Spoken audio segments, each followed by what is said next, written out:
प्यारे दर्शकों, नमस्कार। आपका स्वागत है। आज हम बात करेंगे मियाज़्म के बारे में। मियाज़्म जो होम्योपैथी का एक बहुत ही यूनिक रूल है और इसके समझने से हम बहुत सारी डीप रूटेड प्रॉब्लम्स को क्योर कर सकते हैं। इसलिए मियाज़्म को समझना और उनको ट्रीट करना, उनको ख़त्म करना बहुत ज़रूरी है। मित्रों, सबसे पहला मियाज़्म जो होता है वो सोरा है, और सोरा बाकी और सभी क्रोनिक डिजीज़ के लिए पनपने के लिए भूमि तैयार करता है। उससे एडवांस स्टेज हो जाती है साइकोसिस की, और साइकोसिस से एडवांस स्टेज होती है सिफिलिस की, और उससे भी ज़्यादा एडवांस स्टेज हो जाती है, यानी जब सिफिलिस और सोरा मिक्स हो जाते हैं तब ट्यूबरकुलस मियाज़्म डेवलप होता है, और ट्यूबरकुलर मियाज़्म और बहुत ज़्यादा डिस्ट्रक्टिव डिजीज़ को जन्म देता है। मियाज़्म धीरे धीरे डेवलप होते हैं। आज हम बात कर रहे हैं साइकोटिक मियाज़्म की। मियाज़्म धीरे धीरे डेवलप होते हैं, काफ़ी समय लेते हैं, बहुत स्लो इनकी प्रोग्रेशन होती है, और एक बार ये अफेक्टेड हो जाते तो पूरी बॉडी को, पूरे सिस्टम को अफेक्ट करते हैं, और ये हैं पीढ़ी दर पीढ़ी हेरेडिटरी भी ट्रांसमिट होते रहते हैं। यानी बच्चे को मदर से भी मियाज़्म मिला है, फादर से भी मियाज़्म मिला है, यानी हर अगली जनरेशन में मियाज़्म क्रोनिक होते जाते हैं। एक आदमी ने मियाज़्म को इकट्ठा किया, उसको बढ़ाया और अपने बच्चों को उसको ट्रांसफ़र कर दिया। वो बच्चे उसको और बढ़ाएंगे तो बड़ी अवस्था में अपने बच्चों को ट्रांसफ़र करेंगे। अगर कम करेंगे तो उनके आने वाले बच्चों के अंदर वह उसकी इंटेंसिटी कम रहेगी। इससे आप इस समस्या की गंभीरता का अंदाज़ा लगा सकते हैं कि आज के समय में कितना मियाज़्म फैला हुआ है, और उस मियाज़्म को समझना, उसको हैंडल करना बहुत ज़रूरी है। इसका प्रिमिटिव कॉज होता है गोनोरिया। गोनोरिया एक बैक्टीरिया, निजेरिया गोनोकोकाई बैक्टीरिया से स्प्रेड होता है। निजेरिया बैक्टीरिया यूरेथ्रल सिस्टम को इन्फ्लेम्ड करता है, और ये डिजीज पर्सन, जिस पर्सन को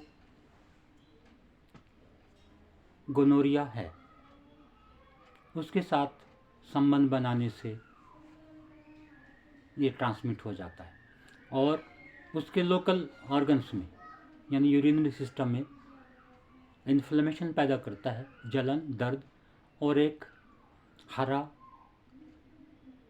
गाढ़ा डिस्चार्ज वहाँ से आने लगता है। अगर इसको यहीं रोक दिया जाए अंदर से होम्योपैथिक मेडिसिन के द्वारा, तो ये है बात यहीं ख़त्म हो जाती है। लेकिन ऐसा मोस्टली लोग करते नहीं हैं और उसको सप्रेस कर देते हैं। सप्रेस होने के बाद कुछ समय के बाद ये इनवर्ड, डीपली इनवर्ड हो जाता है, और किसी और ऑर्गन में जाकर ये अपना काम शुरू कर देता है, और एडवांस स्टेज का इन्फ्लेमेशन ये पैदा करता है। या एक और बात मैं बताना चाहूँगा कि मियाज़्म, सपोज कोई लेडी अपने पति के साथ इंटरकोर्स कर रही है, और पति को कोई मियाज़्म प्रोमिनेंट है, जिस स्टेज का वो मियाज़्म उस पति के अंदर है, वही मियाज़्म लेडीज भी अपने अंदर ग्रहण कर लेगी। अगर इसको सेकंड स्टेज है या टर्सरी स्टेज का मियाज़्म है तो वो लेडीज में भी चला जाता है। तो पार्टनर्स में भी ये मियाज़्म ट्रांसफ़र होते रहते हैं। तो साइकोटिक मियाज़्म इस तरह से काम करता है, माइंड को भी अफेक्ट करता है ये, और पूरी बॉडी को अफेक्ट करता है, और ये सेरस मेम्ब्रेन ग्लैंड्स जॉइंट्स के जो स्ट्रक्चर्स हैं उनको अफेक्ट करता है। एक हमारे नॉन टू सज्जन थे, उनको गोनियोरा इन्फेक्शन हो गया, बहुत साल पुरानी बात, और बहुत सीवियर इन्फेक्शन था। उन्होंने कहीं से कोई देसी ट्रीटमेंट लिया कुछ समय, और उसके बाद वो ठीक हो गए। इसके बाद धीरे धीरे वो काम करते करते और बरसों के बाद उस गोनोरिया ने उनके ब्रेन को अफेक्ट किया, और कई साल तक वो पागलपन की हालत में रहे, कंफ्यूज रहे। उनको मतलब उनकी अपनी आइडेंटिटी वो ख़त्म हो चुकी थी कि वो क्या है, वो बातें उनकी लॉजिकल होती रहती थी। कई साल वो इस कंडीशन में रहने के बाद वो एक्सपायर हो गए। हमारे एक नॉन टू हैं, उनको ब्लीडिंग पाइल हो गई और काफ़ी सीवियर हो गई। अब उन्होंने हमसे तो इस बारे में संपर्क नहीं किया, लेकिन वो उनको किसी दूधिया वाले ने दवाई ला के दे दी, उसकी दवाई खाई, फिर किसी स्टोर से दवाई खाई, फिर गांव में किसी आदमी ने उनको कोई दवाई बना कर दी है, वो खा रहे हैं। किसी और से देसी नुस्खा उन्होंने पूछ लिया, वो खा रहे हैं। अब वो ठीक तो हो गए हैं, लेकिन मुझे पता है कि वो ठीक नहीं हुए हैं। आने वाले समय में ये जो सप्रेस उन्होंने कर लिया है, या तो उनको हार्ट का पेशेंट बनाएगा या अस्थमा का पेशेंट बनाएगा। तो मित्रों, वास्तविकता ये है कि उसको हर कोई देख नहीं पाता है, लेकिन जिसको इनकी जानकारी है, जिनको समझता है, उसको पता है कि इसका आने वाले समय क्या कॉन्सिक्वेंस होगा और कितना ठीक हुआ है। तो गोनोरिया के कुछ सिम्टम्स के बारे में हम जानते हैं, उससे हमें गोनोरिया का आइडिया मिलेगा। माइंड के अंदर जो साइकोटिक में सिम्टम्स होते हैं, टाइम पासेज स्लोली, उसका टाइम बहुत धीरे धीरे गुजरता है, इसलिए वह बहुत जल्दबाजी में रहता है। काम को फटाफट करने के लिए सोचता है, उसे लगता है कि काम हो ही नहीं रहा मेरा पूरा, इसलिए और जल्दी करता है। दूसरों को भी जल्दी करता है। किसी का इंतज़ार करना है तो उसके लिए वो बड़ा मुश्किल हो जाता है। बस का इंतज़ार करना है, वो उसके लिए बड़ा मुश्किल हो जाता है। इस तरह की टेंडेंसी इसके अंदर होती है।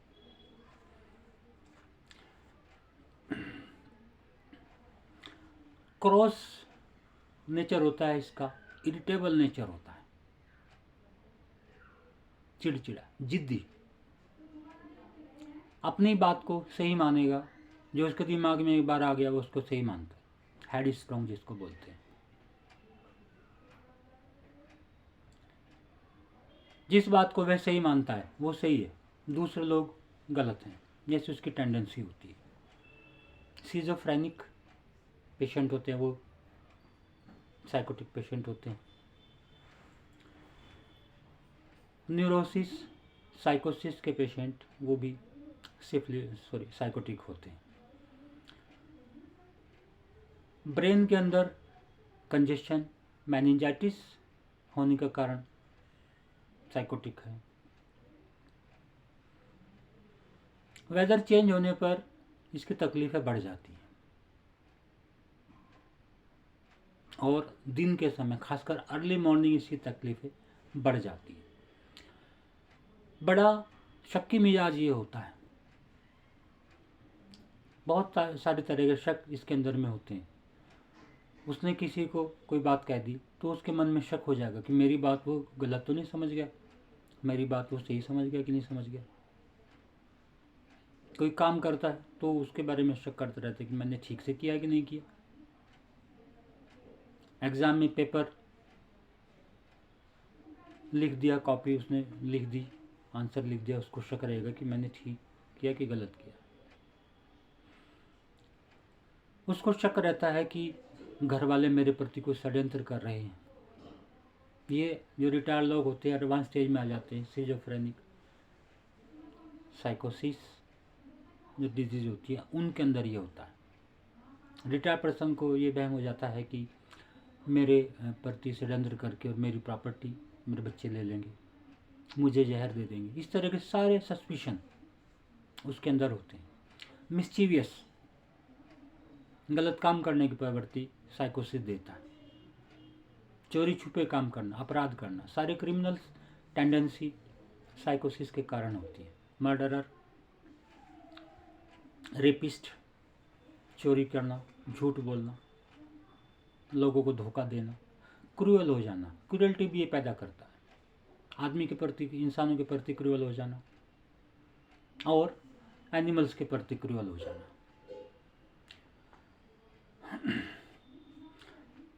लिखने और बोलने में मिस्टेक करता है। मेमोरी वीक हो जाती है। सेंटेंस बोलते बोलते बीच में भूल जाता है क्या बोलना था। लिखने के समय बीच में शब्द छोड़ देता है। वो सेंटेंस कोई भी समझ नहीं पाता कि इसने लिखा क्या है। बोलने के समय लॉजिकल बातें वो करते हैं और लोकवेशियस हो जाता है, बहुत ज़्यादा बातूनी भी हो जाता है, बातें बहुत करेगा और बातें इसकी इलॉजिकल होती हैं। उसके पास मतलब नहीं है कि सामने वाला उसको समझ रहा है या उसके काम किए हैं, वो फ्लो में बोलता रहता है, ऐसी इसकी टेंडेंसी होती है। विंडिक्टिव होता है, बदला लेने की प्रवृत्ति इसके अंदर होती है और बदला भी ये तुरंत नहीं लेता है, प्लानिंग के साथ में मौका मिलने पर ये बदला लेता है। इस तरह की टेंडेंसी साइकोसिस के अंदर होती है। दूसरे लोगों को नुकसान पहुंचाना चाहता है, कनिंग होता है, छुपकर काम करता है।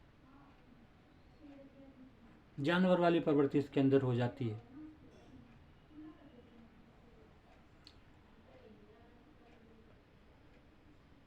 मानसिक काम करने पर सर में दर्द होता है। Cross irritable, fits of anger, और इसको डर लगते हैं। रात में डर, अंधेरे का डर, इसके पीछे कोई आ गया, इस तरह के डर इसको लगता रहता है। बहुत सारी तरह के डर, वो सब साइकोसिस के अंदर होते हैं। सेल्फ कंडेमनेशन, अपने आप को दोषी मानता है घटनाओं के लिए। कोई भी घटना हो जाती है उसके लिए अपने आप को दोषी मानता रहता है। इसमें चक्कर आते हैं जो बेस ऑफ ब्रेन से स्टार्ट होते हैं। रेस्टलेसनेस इसके अंदर होती है और एक कांस्टेंट मोशन में इसको रहना पसंद है, एक जगह बैठना इसको पसंद नहीं है। इसके बाल गिर जाते हैं छोटे छोटे सर्कुलर पैचेस के रूप में। बाल थिक हो जाते हैं और बालों के अंदर डैंड्रफ की टेंडेंसी और फिशी अडर, मछली की तरह की बदबू इसके बालों के अंदर से आती है। पसीना खट्टा बदबूदार होता है, खासकर बच्चों में। आंखों के अंदर कॉर्निया में इन्फ्लेमेशन,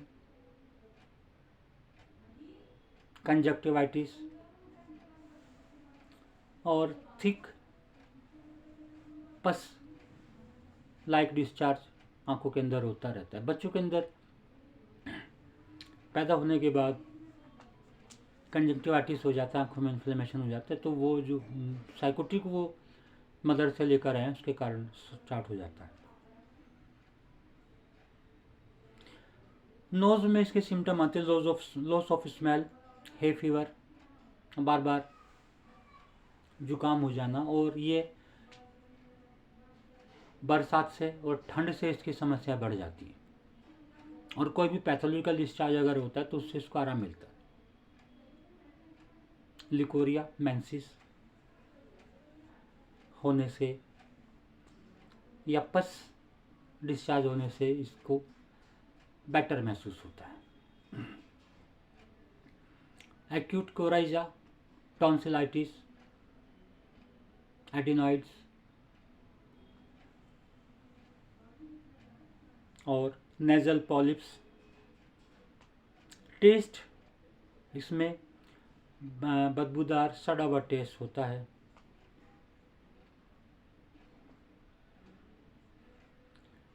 बियर पीने की इच्छा होती है इसको,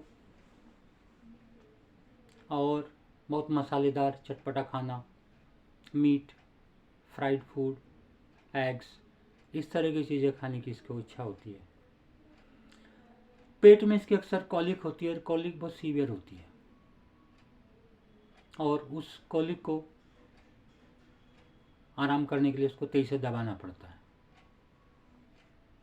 गैस डिस्चार्ज होने से उसको आराम मिलता है।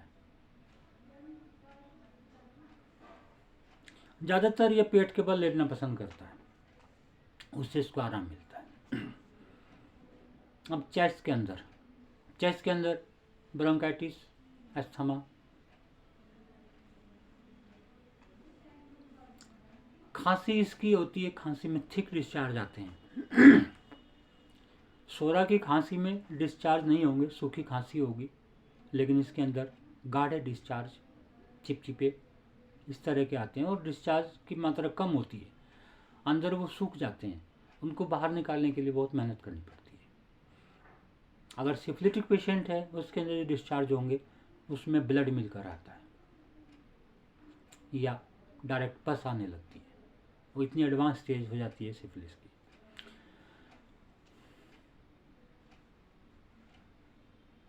हार्ट के अंदर हार्ट रीजन में दुखन, सोरनेस, टेंडरनेस, रूमेटिक कार्डाइटिस होती है, एंडोकार्डाइटिस, पेरिकार्डाइटिस और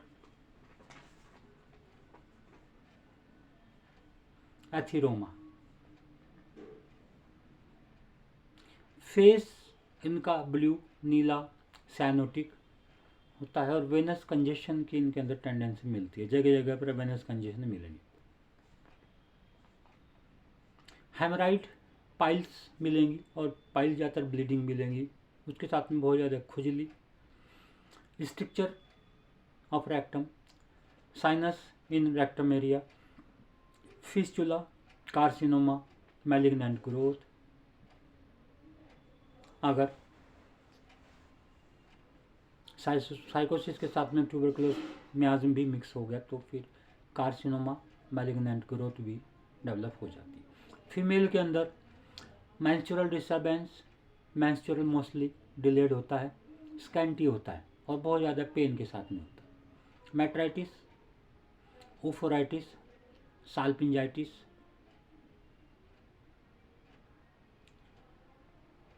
लिकोरिया के अंदर जो डिस्चार्ज होता है वो बहुत बदबूदार होता है। लिकोरिया एक्रिड होते हैं, जलन खुजली करने वाले होते हैं।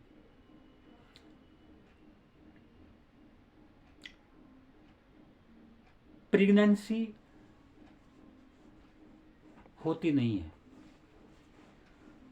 क्योंकि जगह जगह इन्फ्लेमेशन है, ट्यूब्स ब्लॉक है, उस वजह से प्रेगनेंसी नहीं होती है। और प्रेगनेंसी अगर हो भी जाती है बहुत प्रयास के बाद तो प्रेगनेंसी के दौरान बहुत सारी प्रॉब्लम्स, ब्लड प्रेशर बढ़ जाना, शुगर बढ़ जाना, इस तरह की दिक्कतें उसको फेस करनी पड़ती है। यूरिन पास करने के दौरान जलन महसूस होना और अक्सर यूरिन इन्फेक्शन हो जाना, इस तरह के सिम्टम्स आते हैं।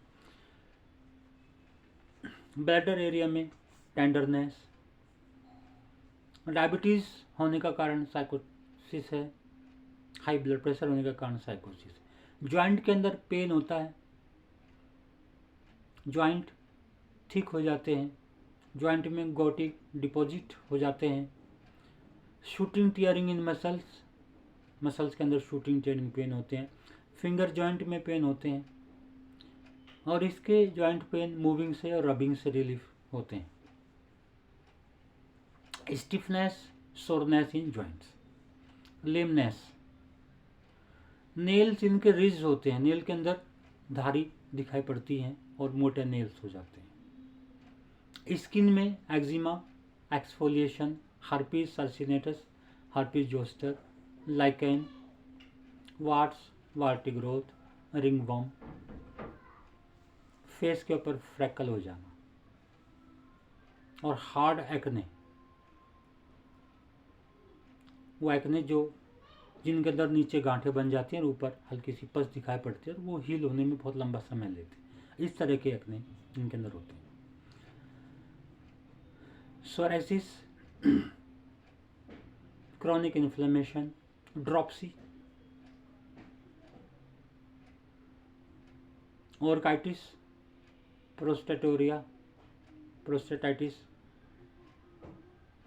क्लस्ट्रोफोबिया, ये सिम्टम्स साइकोसिस के होते हैं।